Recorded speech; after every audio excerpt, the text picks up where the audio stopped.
RNI માન્ય તંત્રીઓ દ્વારા વડોદરા સાંસદને એમએસએમઈના નામે કહેવાતો પત્રકારત્વ કરી સમાજમાં અરાજકતા ફેલાવતા ઇસમો વિરુદ્ધ કાર્યવાહી કરવા રજૂઆત કરવામાં આવી હતી।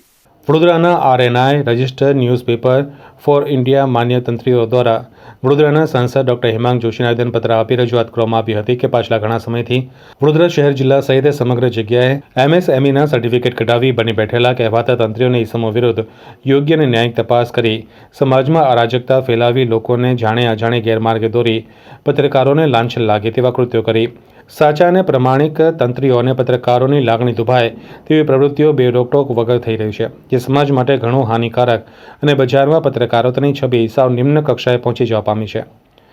આ માટે આપેલ આવેદનપત્રમાં આ બાબતો સ્વીકારી ઘટતું કરવા રજૂઆત કરવામાં આવી હતી। જો આમ નહીં કરવામાં આવે તો આવનાર દિવસોમાં વડોદરાના તમામ રજિસ્ટર્ડ તંત્રીઓ અને માલિકો દ્વારા ઉગ્ર આંદોલન કરી કોર્ટ રાહે કાયદેસરની કાર્યવાહી કરવાની ફરજ પડશે તેવી ચીમકી પણ ઉચ્ચારી હતી। આજરોજ વડોદરાના આરએનઆઈ માન્ય તંત્રીશ્રીઓ દ્વારા વધુ એક વખત વડોદરાના માનનીય સાંસદ હેમાંગ જોશીને અમે રજૂઆત કરવા માટે આવ્યા છે। એમએસએમઈના નામે જે આ બોગસ તત્વો જે બજારમાં પોતાની દુકાનો ખોલીને બેઠા છે તે વિરુદ્ધમાં સખત કાર્યવાહી પોલીસ તંત્ર દ્વારા કરવામાં આવી રહી છે। તે વિષયમાં વધુમાં અમે આજરોજ હેમાંગ જોશીને એ વિનંતી કરવા માટે આવ્યા છે કે આપ શ્રી ministry of information and broadcasting ડિપાર્ટમેન્ટમાં એક પત્ર લખીને આના સ્પષ્ટ ગાઈડલાઇન્સ બહાર પાડવામાં આવે તે ભાઈ એમએસએમઈ જે ના નામે જે આ લોકો જે પત્રકારત્વ કરી રહ્યા છે તે ખરેખર કાયદાકીય રીતે છે કે નથી, તમ તે ઘણા લોકોમાં એના વિશે અસમજ ઊભી થયેલી છે।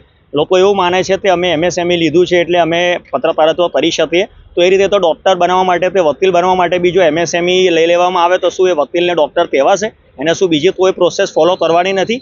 તો આ વિષયનું અમે ધ્યાન દોરવા માટે અને અમે જે અગાઉ પોલીસ કમિશનર, કલેક્ટર અને મ્યુનિસિપલ કમિશનરને આવેદનપત્ર આપ્યા હતા તેની પણ માનનીય સાંસદશ્રી દ્વારા સંકલન સમિતિમાં દિશા સૂચનો આપીને સમીક્ષા કરવામાં આવે તેવી અમારી આજરોજ માંગણી છે। તેના વિષયમાં અમે આજે સાંસદશ્રીને આવેદનપત્ર આપવા માટે આવેલા છે।